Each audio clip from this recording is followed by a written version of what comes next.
kapasitesi var. Bu şəkildə ifadə eləmək olar. İndi mən bu 3 dənə ontolojik təhdid qarşısına verilən reaksiyanı həm İranın, həm İsrailin, həm də digər dövlətlərin davranışında necə qarşımıza çıxdığını vurğulamağa çalışacağım. İsrail və vətəndaşları olan yəhudilər tarixdə bilirik ki, 2 dəfə dövlətlər dağılıb, 2 dəfə sürgünə göndərilib, 2 dəfə məbədlər dağılıb və 2-ci Dünya müharibəsində həqiqi yox oluşla qarşılaşıb. Buna genosid deyirik, soyqırım deyirik. Bu travmanın izlərini daşıyan bir topluluq özünə düşmən hesab elədiyi ərəb dövlətlərinin arasında 1948-ci ildə özünə dövlət qurdu və qurulduğu andan etibarən onlar tərəfindən yox edilməklə təhdid edildi. Hətta 2 dəfə savaşıldı. Dolayısıyla İsrail dövlətinin hiss etmiş olduğu varoluşsal təhlükə həm realdır, həm də travmatikdir.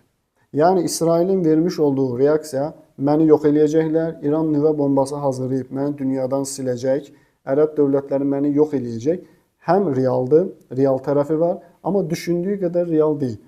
Düşündüyü təhlükənin ontolojik olaraq güvənsizliyin zəmində yatan şey tarixən belə bir travmaya məruz qalması. Dövləti dağıdılıb, sürgünə uğradılıb, məbədi dağılıb, yəni ən müqəddəs şeylər əlindən alınıb, 2000-3000 il dövlətsiz yaşayıb, üstünə üstlük daha 50 il əvvəl soyqırıma məruz qalıb. Dolayısıyla İranın hər dəfə təhdid eləyəndə ki, mən İsraili yer üzündən siləcəm ifadəsi, zaten travmatik olan cəmiyyətin, nəsillər boyunca aktarılan travma deyirlər buna, zaten travmatik olan cəmiyyətin, təhdid hiss edən cəmiyyətin kənardan gələn təhdidlə bunu ən dərin, ən şiddətli halda yaşayır və əlində nə qədər qaynağı varsa qarşı tərəfi məhv etməyə, onu dağıtmağa yönəlir. Halbuki özü də zərər görür. Amma varoluşsal təhdid zaten madəm yox oluram, o zaman əlimdə olan hər şeyi istifadə edeyim, yox olacaqsan belə olun mənasına gəlir. İranın vermiş olduğu varoluşsal təhdid isə daxili ekonomik krizinin, daxildə olan imperatorluq sxemində düşünsək, türklər, kürdlər, ərəblər, beluşlar, farslar arasında olan daxili intriqanı həll edə bilmir, dövlət olaraq gücsüzdür. Hətta Pezeşkiyan deyir ki, biz özümüz oğruyuq. Dövlətin prezidenti deyir ki, biz özümüz oğruyuq. Yəni özünün demiş olduğu dəyərsizliyi projeksiyonla, yəni dışa ataraq, kənara ataraq həll etməyə çalışır. Məsələn, deyir ki, bizim öz içimizdə problem yoxdur, biz əslində yaxşıyıq. Bizi pis eləyən falan kəsdir. Ona görə mən onları üzümə keçməliyim. Ona görə deyək ki, müxtəlif qruplarla ətrafdakı ərəb dövlətlərinə və yaxud da ki, Fələstindəki müxtəlif təşkilatlara yardımcı olaraq bir özünün problemlərinə qaynaq oluşturduğunu düşündüyü insanları, qurumları yox etməyə çalışır. Yəni, içə çökməni, implosionun mən dəyərsizəm, güclü deyiləm, ekonomik olaraq stabil deyiləm, bunları həll eləməyəcəyini bilir. Bunları həll eləyə bilməyəcəyinə görə özündəki mənfi, negativ tərəfləri, obyekt münasibətlərindən bəhs edirik. Bu tərəfləri özündən kəsir, atır kənara, onu yox eləməyə çalışır. Məsələn, bunu insan münasibətlərində necə görürük? Deyir ki, bizi ayırdılar. Sevgilisindən ayrı deyir, bizi ayırdılar. Və yaxud da ki, boşanır, deyir, mənim qaynanam boşatdı.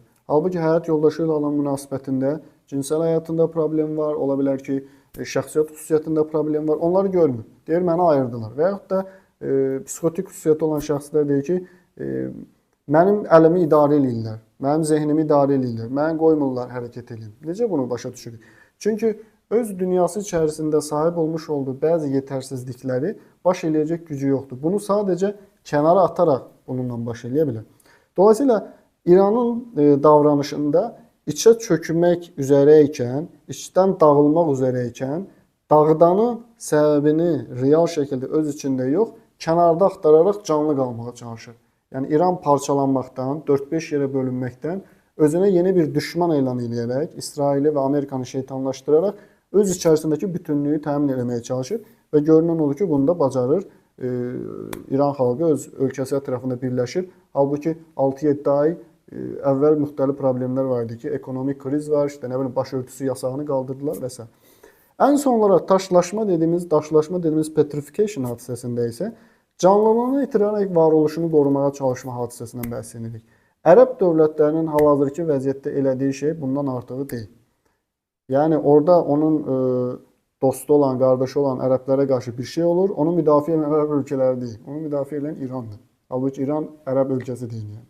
Çünki bu dövlətlər öz varoluşlarını təhlükə altında hiss elədiklərinə görə İsraillə Amerika ilə mübarizə apara bilməyəcəklərini düşündüklərinə görə bütün mənəvi dəyərlərini, bütün canlılığını kənara qoymağa razılaşıblar.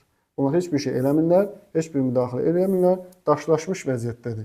Nə cavab verə bilirlər, nə də elənənləri qəbul edə bilirlər. Gözləyir, heç bir reaksiya vermir. Dolayısıyla iki ölkənin münasibətində diqqətimizi çəkən davranışlar, yəni birisinin hücuma keçmədəki motivasiyasını